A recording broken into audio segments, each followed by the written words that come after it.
Hello everyone, I am Sakshi Vats here. Welcome back to my channel. So today we will do rest of the questions of Super TET 2019 Maths section.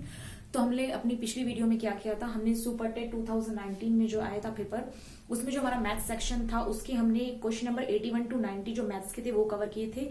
Now हम अपनी इस video में क्या करेंगे, 91 to 100 तक के questions cover करेंगे। ठीक है, तो ये जो क्लास है आपकी ये बहुत ही ज्यादा इंपॉर्टेंट है, क्योंकि देखिए जो अब सुपर टेट आने वाले टाइम में अगर एग्जाम होता है तो उसमें क्या है, आपके जो प्रीवियस ईयर पेपर्स हैं उनमें या तो पैटर्न रिपीट होगा या फिर जो नंबर ऑफ क्वेश्चंस जो दिए गए हैं उसमें जिस टाइप के क्वेश्चंस दिए गए हैं वो रिपीट होंगे, तो आपके लिए हेल्पफुल रहेगी। तो चलिए अब हम 91 टू 100 क्वेश्चंस तक कवर करेंगे आज की इस वीडियो में। तो what is our question number 91? Question number 91 is which one of the following is the smallest fraction? Which one of the following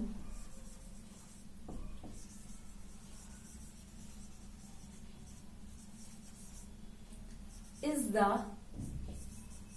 smallest fraction? तो हमें यहाँ पे बेसिकली 5 फ्रैक्शंस दिए गए हैं और हमें ये बताना है कि इसमें से हमारा स्मॉलेस्ट फ्रैक्शन कौन सा है। तो देखिए 6/11, 13/18, 15/22,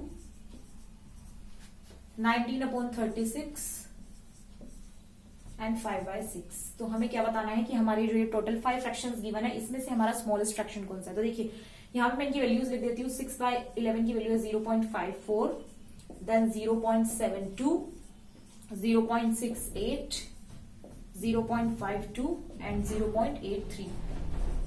तो आप देखेंगे इसमें से हमारा जो स्मॉलेस्ट फ्रैक्शन है वो कौन सा आया है, 19/36। So this option is correct. ठीक है, तो हमारा आंसर क्या हो जाएगा, 19/36। इजी था। चलिए नेक्स्ट क्वेश्चन करते हैं, क्वेश्चन नंबर 92। कुछ क्वेश्चंस जो हैं बेसिकली सिंपल दिए गए हैं और कुछ क्वेश्चंस थोड़े ट्रिकी हैं और फॉर्मूला बेस्ड हैं। ठीक है, तो नेक्स्ट क्वेश्चन है the length of a rectangle is increased by 25%। मैंने जो आपका क्वेश्चन पेपर का लिंक था वो अपनी प्रीवियस वीडियो में डिस्क्रिप्शन बॉक्स में जो है डाल दिया था, आप लोग वहां से पीडीएफ डाउनलोड कर सकते हैं और बाकी मैं इसका क्वेश्चंस भी लिख दे रही हूं यहाँ पर। The length of a rectangle, the length of a rectangle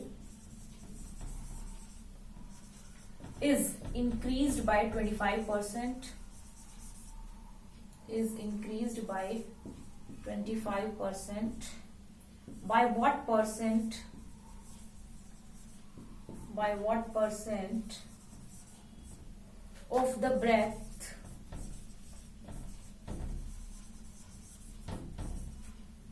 to be decreased to maintain the same area? To be decreased to maintain the same area.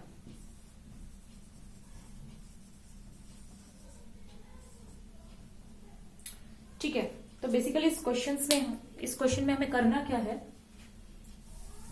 हमें एक रेक्टेंगल दिया गया है और उसकी जो है हमें लेंथ जो है हमने इंक्रीज किया 25% बाय 25%। तो हमें बताना है कि हम ब्रेड कितनी डिक्रीज करें कि हमारा जो एरिया है वो क्या रहे, सेम रहे।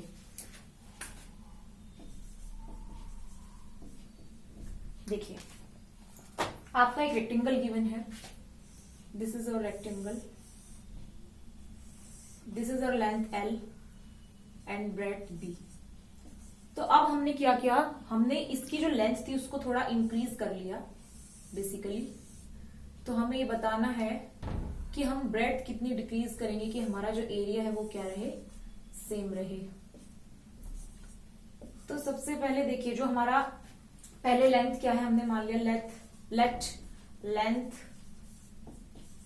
B L and breadth be Y। ठीक है, लेंथ क्या है L है और ब्रेड क्या है B है, तो एरिया क्या हो जाएगा L इंटू B। फाइन। अब नेक्स्ट में हमें क्या किया गया है, हमें जो लेंथ है वो 25% बाय 25% हमने इंक्रीज कर लिया, तो हमारी न्यू लेंथ क्या आ जाएगी, L1 मान सकते हैं हम इसको, या फिर L2 भी बोल सकते हैं, ये L1 B1 हो जाएगा। ठीक है, तो हमारा ये क्या हो जाएगा, या फिर L इंटू बी कुछ भी लिख सकते हैं आप। तो L2 क्या हो जाएगा हमारा, L प्लस 25% ऑफ L। इससे ही तो हमने 25% इंक्रीज किया है, तो क्या आ जाएगा 5/4L। तो ये हमारी क्या आ गई न्यू लेंथ। और ब्रेड्थ क्या हो जाएगी, न्यू B2 हो जाएगी। न्यू ब्रेड्थ क्या हो जाएगी B2। अब ये एरिया क्या हो जाएगा हमारा सेकंड वाला, 5/4L इंटू में B2। फाइन। तो हमें क्या दिया गया है, एरिया हमें दिया गया है इक्वल। ये वाला एरिया और ये एरिया हमारा क्या है, इक्वल। तो हम क्या करेंगे, इन दोनों को इक्वल रख देंगे आपस में। तो equation 1 is equal to equation 2। L into B is equal to 5/4L into B2। L से L कैंसिल हो जाएगा, तो हमारा यहाँ पे B2 क्या आ जाएगा 4/5B। यहां तक समझ आ गया होगा। अब हमें क्या निकालना है, क्वेश्चन में रब कर देती हूँ। क्वेश्चन आप लोग क्वेश्चन पेपर से भी देख सकते हैं। तो देखिए अब हमें परसेंटेज डिक्रीज निकालना है बी का, कि हमारा एरिया सेम रहे। तो percentage decrease of B means breadth क्या हो जाएगी, बी माइनस 4/5B। ये हमारी ब्रेड्थ पहले थी, ये बाद में आई है, अपॉन बी इंटू में 100। ठीक है, परसेंटेज ऐसे निकालते हैं ना। तो ये क्या आ जाएगा, this is b upon 5 upon b into में 100। b से b कैंसिल, तो क्या आ जाएगा बेसिकली हमारा 100/5 20%। So this is our breadth. तो हम अपनी ब्रेड्थ कितने परसेंट डिक्रीज करेंगे, by 20%, so that we will get the same area. चलिए आप लोग ये नोट डाउन कर सकते हैं। नेक्स्ट क्वेश्चन करते हैं फिर।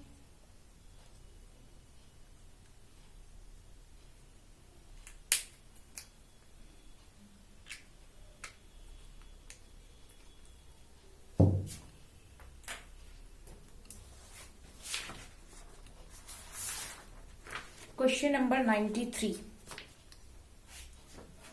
समझ आ गया आपको ये। नेक्स्ट क्वेश्चन करते हैं।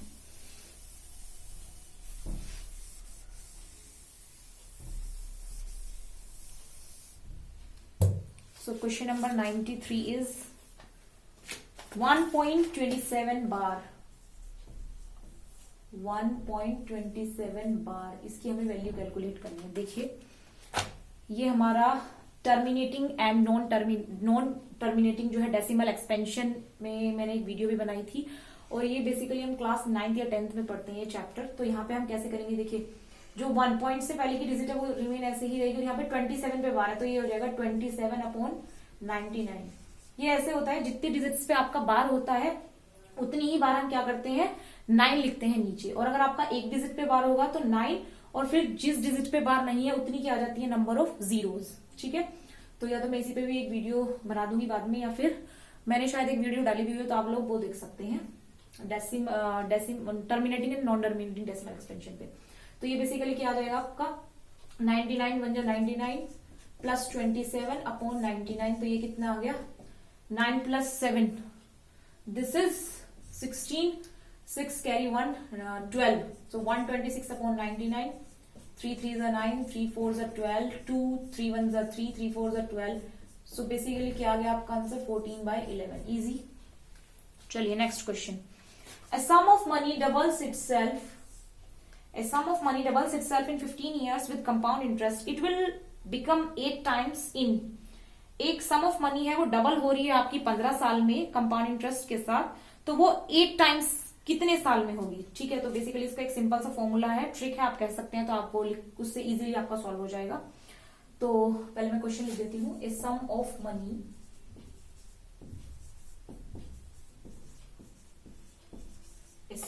doubles itself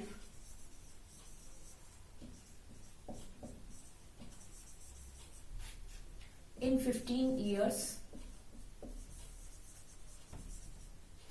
with compound interest.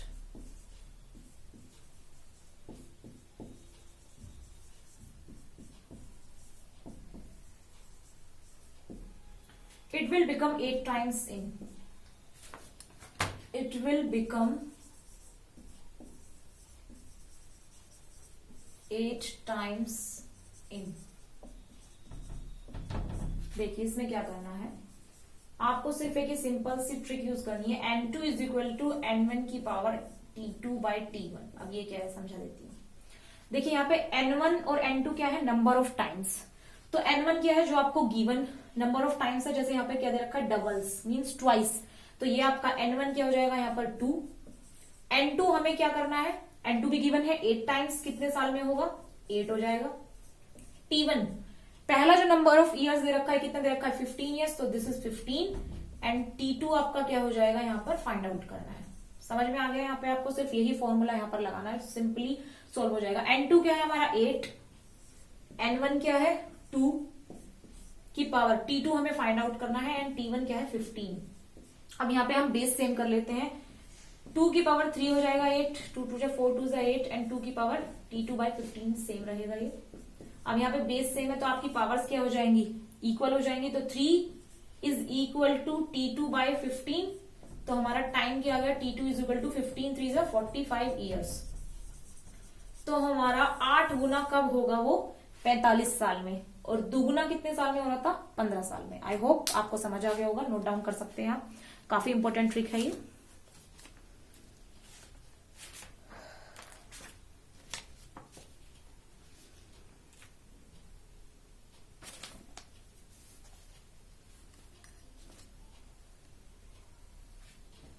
चलिए नेक्स्ट क्वेश्चन करते हैं.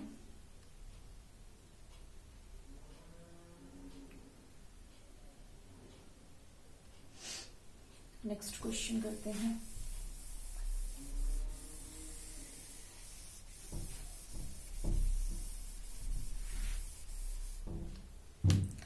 This is question number 95.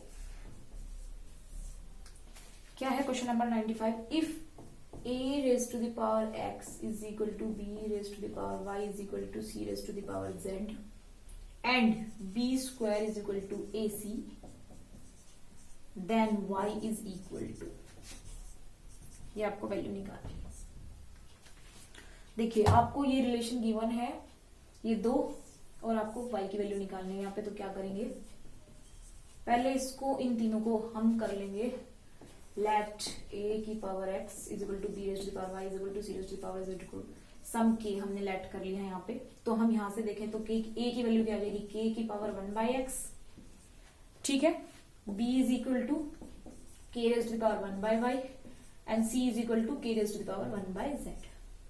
ठीक है. अब यहां से क्या होगा, b square is equal to ac given है, तो हम क्या करेंगे, यहाँ पर a b और c की वैल्यू पुट कर देंगे इसमें.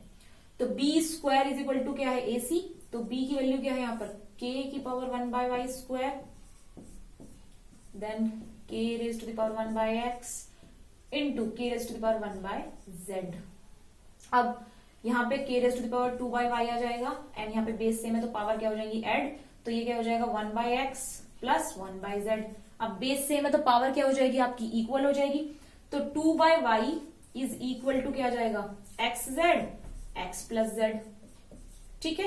तो यहां से y की वैल्यू क्या आ जाएगी आपकी, 2xz upon x plus z. देख लेना कौन सा ऑप्शन है ये. सो आपका ये वाला ऑप्शन सही है. आप लोग नोट डाउन कर सकते हैं ये क्वेश्चन.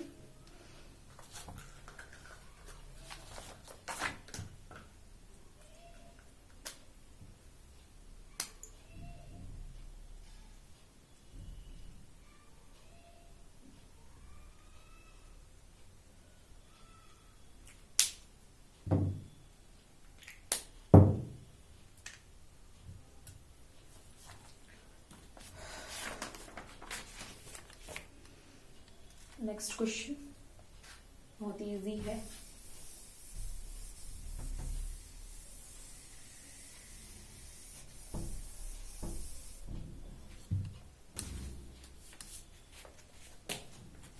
Next question 96. आपको फैक्टराइज करना है X square minus Y square minus 9z square plus 6yz. देखिए हम इसको कैसे फैक्टराइज कर सकते हैं. यहाँ पे मैं एक्स स्क्वायर यहीं रख लेती हूँ और यहाँ से मैं क्या कॉमन ले लेती हूँ, मैं यहाँ से माइनस साइन कॉमन लेती हूँ, तो अंदर क्या बच जाएगा Y square plus 9z square plus minus 6yz। तो ये आपका किसका होल स्क्वायर बन रहा है, ये आपका बन रहा है y plus 3z, sorry y minus 3z का होल स्क्वायर। आप देख सकते हैं y square plus 9z square minus 6yz, और यहाँ पे कौन सी आइडेंटिटी लग जाएगी आपकी, a square minus b square की, a square minus b square, a plus b, a minus b। तो यहाँ पे क्या हो जाएगा x plus y minus 3z, और नेक्स्ट में क्या आ जाएगा x minus y plus 3z। जब माइनस साइन होगा तो दोनों साइन चेंज हो जाएंगे, तो minus y and plus 3z आ जाएगा। So this is our answer.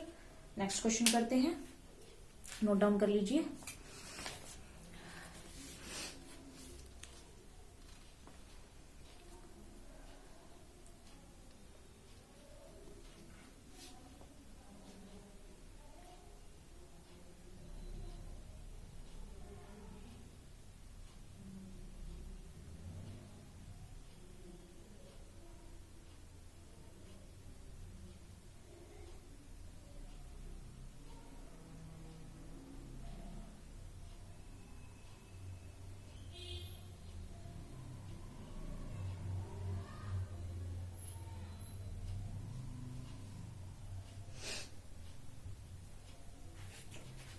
चलिए नेक्स्ट क्वेश्चन करते हैं।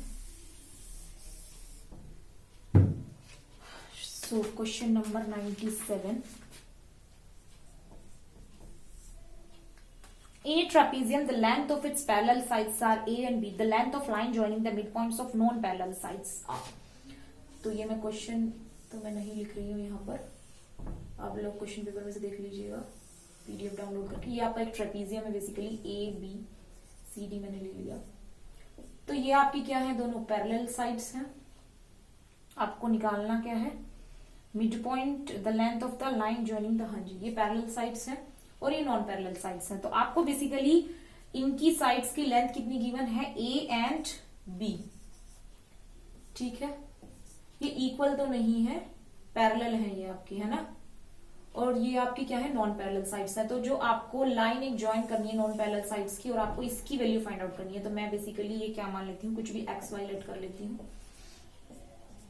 सो आपका एक ट्रेपीजियम है, तो ये आपस में इक्वल हो जाएंगे। तो ये करना क्या है, देखिए पहले सबसे पहले मैं क्या करूंगी, एक मिड पॉइंट ज्वाइन कर लूंगी यहाँ से ए टू सी, और यहाँ एक ट्राइंगल ज्वाइन कर लूंगी, ट्राइंगल बना, ठीक है। तो आपको बेसिकली एक्स वाई की यहाँ पर लेंथ कैलकुलेट करनी है। देखिए एक ये प्रूफ भी होता है कि जो आपकी नॉन पैरेलल साइड्स होती हैं, उनका जो मिड पॉइंट ज्वाइन करके जिस जो लाइन आती है, उसकी जो लेंथ होती है वो आपकी जो पैरेलल साइड की लेंथ है उसका क्या होता है, मीन्स उसका हाफ होती है। Means a plus B by two, ये हमारा एक प्रूफ है, ये हो जाएगा। लेकिन अब इसको करेंगे कैसे सॉल्व, इसका answer a plus B by two आएगा, एक प्रूफ होता है, ये कैसे करेंगे। तो हम सबसे पहले क्या लेंगे, in triangle ADC, in triangle ADC.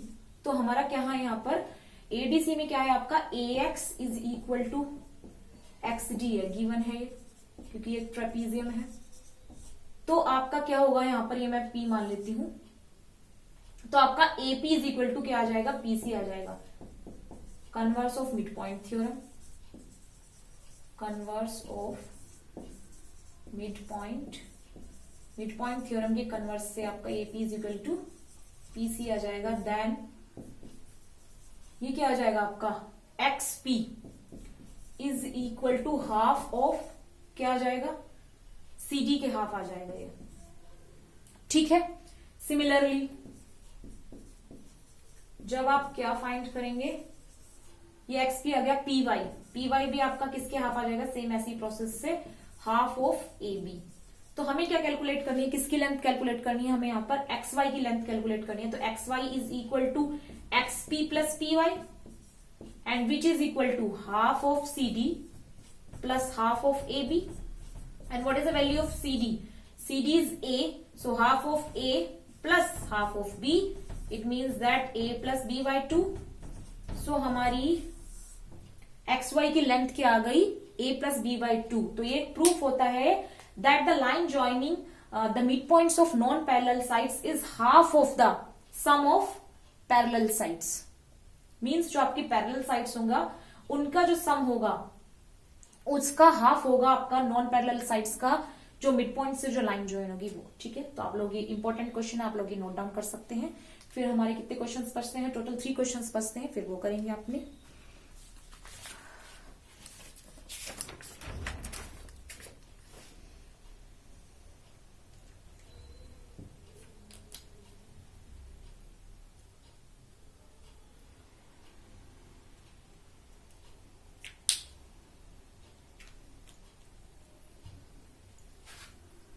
चलिए नेक्स्ट क्वेश्चन करते हैं।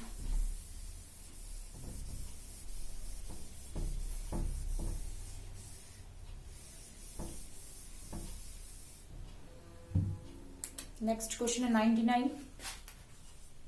ये बेसिकली एक रिलेशन ही है।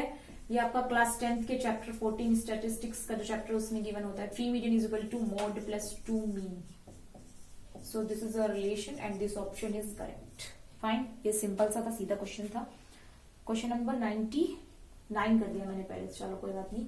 अब 98 करते हैं। ये क्वेश्चन नंबर 99 है। 98 में क्या है, आपका मीडियन फाइंड आउट करना है और क्या क्या दे रखे हैं आपकी टर्म्स, 13, 14, 18, 16, 19 एंड 12। तो ये भी हम क्लास 12 में करते हैं, मीडियन फाइंड करते हैं। यहाँ पर n इज इक्वल टू क्या है आपका 1, 2, 3, 4, 5, 6। n इज इक्वल टू 6 है, मीन्स इवन है। तो जब ओड होता है आपका नंबर ऑफ टर्म्स तो मीडियन होता है n+1/2, और जब नंबर ऑफ टर्म्स आपका इवन होता है तो क्या होता है मीडियन, तो आपका मीडियन होता है n/2th observation, means average of n/2th observation and n/2th plus n/2 plus 1th observation, n/2 plus 1th observation, इनका एवरेज। ठीक है, तो एवरेज हम तो n/2, n क्या है यहाँ पे 6। तो पहले इसको क्या करते हैं, इसको पहले असेंडिंग ऑर्डर में लिख लेते हैं। तो सबसे पहले क्या आ जाएगा 12, देन 13, देन 14, 16, 18 एंड 19। सबसे पहले इनको क्या करना होता है, आपको अरेंज करना होता है टर्म्स को असेंडिंग ऑर्डर में, देन आप मीडियन कैलकुलेट कर सकते हो। ठीक है, तो n क्या है 6, तो 6/3, 6/2 थर्ड टर्म क्या आ गई आपकी 14, प्लस यहाँ पे फोर्थ टर्म क्या आ जाएगी 16। सो 14 प्लस 16/2, 30/2, 6 प्लस 4 है ना 30। तो आपका मीडियन क्या आ जाएगा यहाँ पर 50। This option is correct. ठीक है, चलिए लास्ट क्वेश्चन है, ऑप्शन नंबर 2 है ये, option 2। So last question of this class and also last question of this math section. चलिए नेक्स्ट क्वेश्चन करते हैं, आप लोग नोट डाउन कर सकते हैं, स्क्रीनशॉट भी ले सकते हैं। Number 100 and last question. If a person loses 20% on SP, if a person loses 20% on SP, then what percent of loss will be made on the CP? What percent of loss will be made on the CP?